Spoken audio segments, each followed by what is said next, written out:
NEWS.MC on Monaco Info is brought to you by Monaco Legend Properties.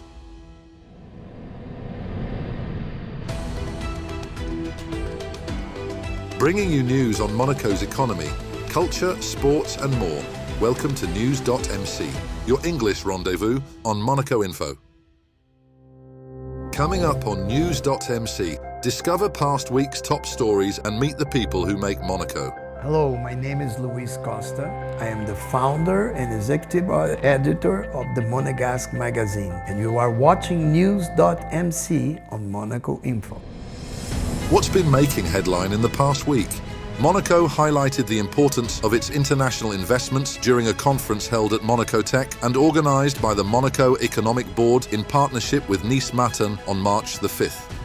Government representatives and economic leaders gathered to examine how the Principality projects its economic influence beyond its borders. Speakers emphasised that Monaco's reputation for stability, neutrality and success strengthens the credibility of its investments abroad. Around 1/3 of Monaco's Constitutional Reserve Fund is allocated to foreign investments, particularly in areas such as transport infrastructure in France and Italy. These initiatives aim to improve mobility, support economic growth, and reinforce Monaco's attractiveness within the wider Riviera region. Researchers, writers, and artists gathered at the Oceanographic Museum for the 13th Monaco and the Mediterranean International Encounters, held in the presence of His Serene Highness Prince Albert II on March the 5th. This year's edition focuses on the theme Ulysses Through All Times, exploring how the legendary hero of Homer's Odyssey continues to inspire literature, art, and cultural thought across the Mediterranean world. Through a series of roundtable discussions, participants examined Ulysses as a symbol of travel, resilience, and human ingenuity. Since their creation in 2001, the RIM meetings have provided a platform for international dialogue on the Mediterranean's history and cultural identity. The programme also included a tribute to philosopher Barbara Cassin and concluded with a special screening of the film Ulysses. Monaco marked International Women's Rights Day with the 3rd edition of the PowHer event, organised by the Committee for the Promotion and Protection of Women's Rights on March the 6th. Participants followed a symbolic journey illustrating key issues such as adolescence, health awareness, professional inequality linked to parenthood.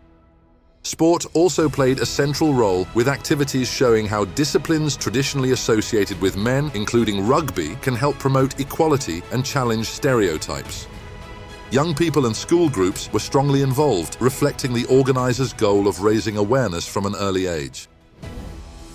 Monaco's 5th Girl Boss event brought together successful women and young girls at the Le Méridien Beach Plaza for a day of mentorship and inspiration on March the 6th. The initiative created a space for open discussion about careers, leadership, and overcoming prejudice. Through a speed mentoring format, participants rotated between speakers every 8 minutes, discovering diverse professional journeys in business, law, media, and public service. Many speakers shared personal experiences of resilience, reminding participants that confidence, determination, and support networks can help transform uncertainty into opportunity. Monaco's annual MonacoTech initiative returned for its 5th edition under the Fonvier market on March the 6th and 7th, and His Serene Highness Prince Albert II attended the opening. Placing a strong focus on zero waste and responsible consumption, the event was organised by the Société Monégasque d'Assainissement, inviting residents to dispose of special household waste and donate reusable items to charitable organisations. Over 2 days, visitors brought batteries, paint, electronics and other materials that require proper recycling, while clothing, blankets and school supplies were collected for humanitarian groups. Around 25 stands and workshops highlight repair, recycling and creative reuse, including the popular Repair Cafe, where volunteers fix broken objects.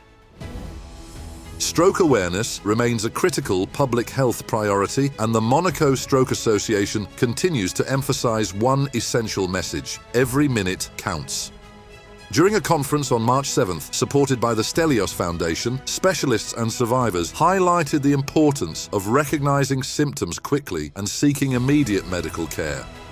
Experts explained that sudden symptoms such as facial paralysis, speech difficulties, vision problems or loss of balance must trigger urgent action. Rapid diagnosis through brain imaging allows doctors to determine the type of stroke and begin appropriate treatment, significantly improving patients' chances of recovery and survival. The Princess Charlene of Monaco Foundation continues its international outreach through its American branch, working with the YMCA of San Francisco to provide free swimming and water safety lessons for children from disadvantaged communities. For many participants, the program offers a first experience in the water, helping them overcome fear while learning essential life-saving skills. Launched in 2019, the partnership forms part of the Foundation's global mission to prevent drowning. Active in around 50 countries, it uses sport and education to promote safety and opportunity worldwide.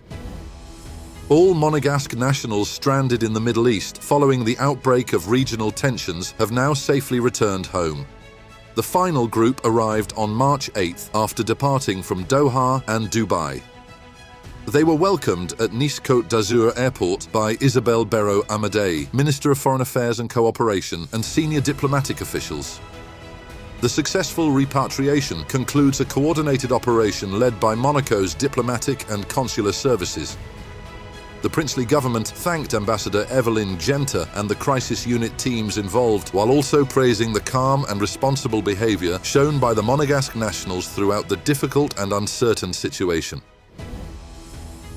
Monaco hosted, for the first time, a meeting of the Political Affairs and Democracy Committee of the Parliamentary Assembly of the Council of Europe, bringing parliamentarians from across Europe to the Principality for 2 days of discussions on March the 9th and 10th.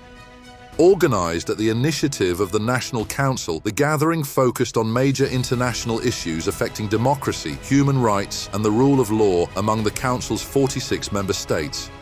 Topics under discussion include geopolitical tensions, conflicts and broader democratic challenges facing Europe. The meeting also comes ahead of a historic milestone for Monaco, which will assume the presidency of the Committee of Ministers of the Council of Europe on May 15, 2026.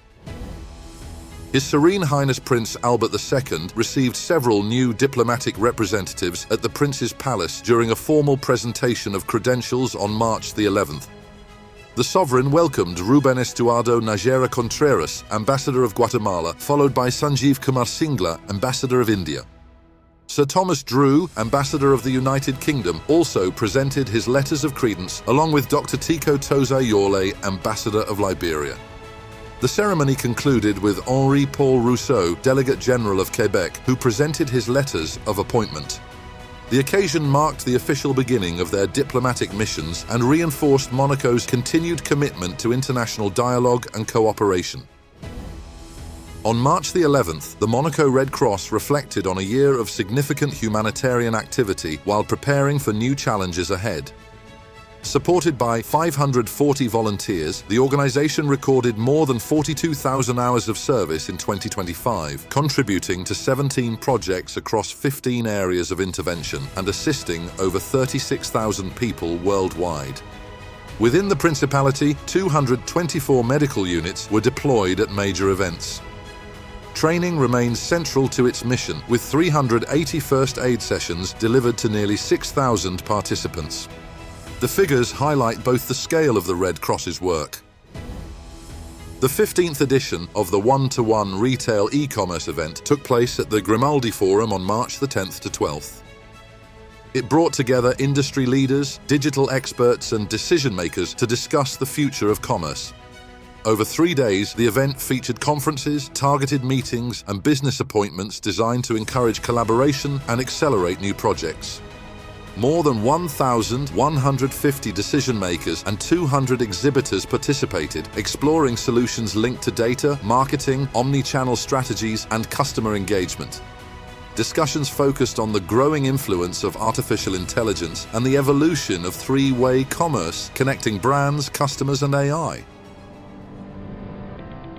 The Roca team secured a dramatic win over Olympiacos on the evening of Thursday, March 12th, as Matthew Strezel scored a decisive layup in the final seconds, sealing victory in the debut game of head coach Manuchar Markwaishvili. Despite having just 9 available players, Monaco started strongly and controlled much of the game before Olympiacos fought back after halftime to set up a tense finish. Strasel ultimately delivered the decisive moment to secure the win.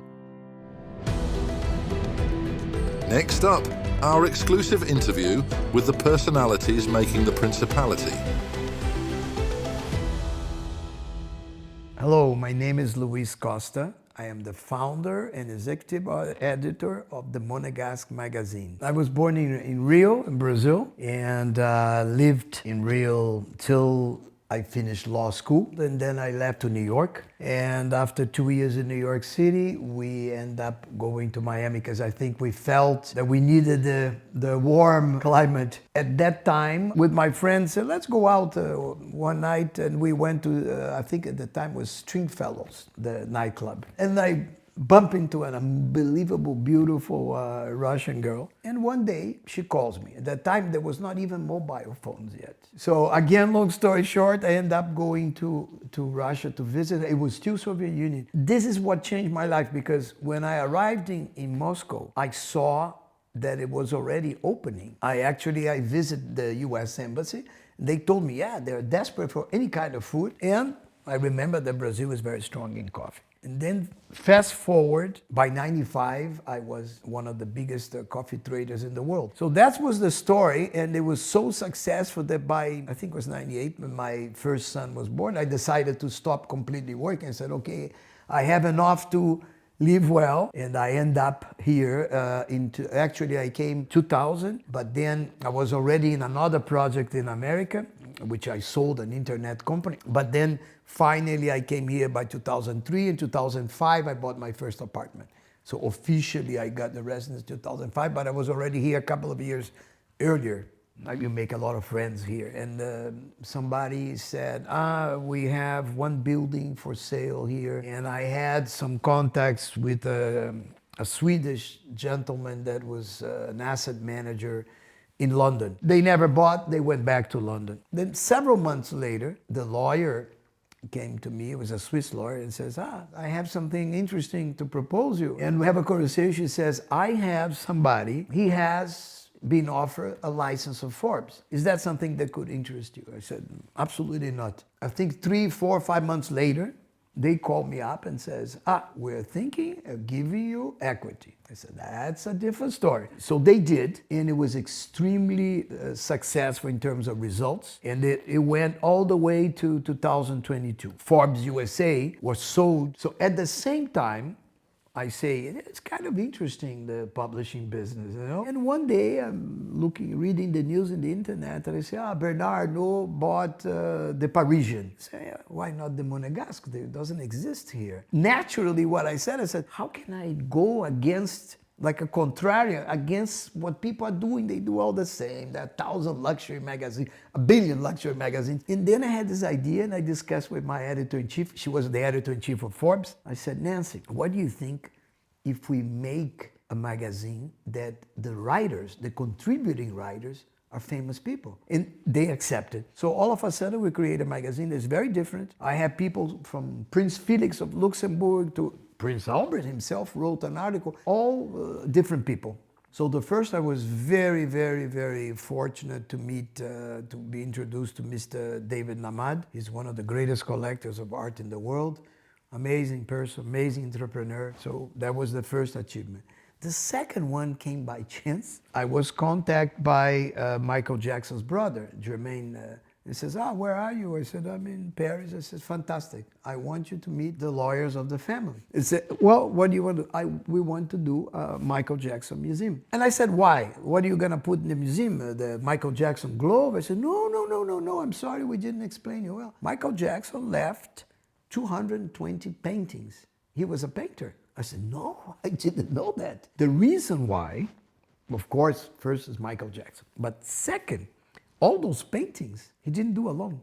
So he did with Andy Warhol. He did with President Reagan. The painting that he has with Andy Warhol is appraised at 180 million. So couple that with Monaco, I think we can beat Venice. We can be very strong. So there comes a third person that we love a lot, which is Philippe Pastor. It's an amazing artist. So I think when you put the pieces together, Mr. Namad, Michael Jackson's painting, Philippe Pastor, which has amazing art and amazing knowledge and savoir-faire and expertise, will make a strong committee. I think we have a good chance. If I surround myself with the top people, I think we have a good chance to have a beautiful project. South of France, I always loved France. I'm a Francophile. In Monaco, it's huge French influence. That appeals to me. And we are between two beautiful countries, which is Italy and France, so two beautiful cultures. What else can get better? And then the nature, it's beautiful. I mean, every time that I land in Nice and I sometimes take the helicopter and you fly and you see the coast, you say, wow, I'm so fortunate to live in this part of the world. And this uniqueness to have 130, 140, 150 nationalities, nobody knows exactly. So I think that is the fascinating part. That's all for today. Thank you for watching News.MC, your English rendezvous on Monaco Info. Discover the full interview and more stories on our websites, News.MC and MonacoInfo.com. Next week, we will receive Vanina Mandeli, founder of VM Events. This show is intended to provide a summary of the past week's top stories for the English-speaking audience. For daily and real-time news updates in English, please visit News.MC and subscribe to our free daily newsletter. For French news, visit MonacoInfo.com. This show was brought to you by Monaco Legend Properties.